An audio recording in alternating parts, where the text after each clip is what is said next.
Hello বন্ধুরা, শিলাস ব্লগে তোমাদের আবার ওয়েলকাম জানাচ্ছি।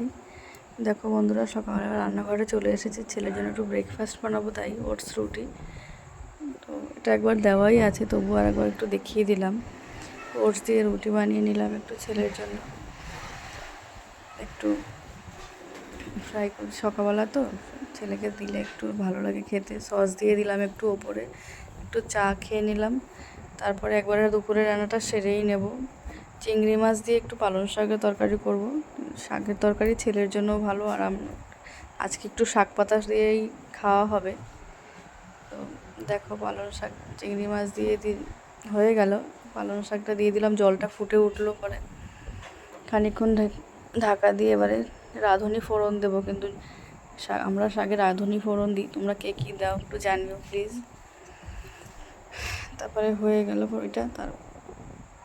এবার একটু 3 পিস মাছ আছে, ভাবলাম একটু সবজি দিয়ে ঝোল বানিয়ে নিই, তাই আলু আর পটল দিয়ে একটু ঝোল বানিয়ে নিচ্ছি 3 পিস মাছের। আর কলমি শাক ভাজা চিংড়ি মাছ দিয়ে, তাই চিংড়ি মাছটা আগে একটু ভেজে নিলাম। আজকে সিম্পল মেনু, সবজি দিয়ে মাছের ঝোল, মোছার ঘন্ট আর হচ্ছে শাক।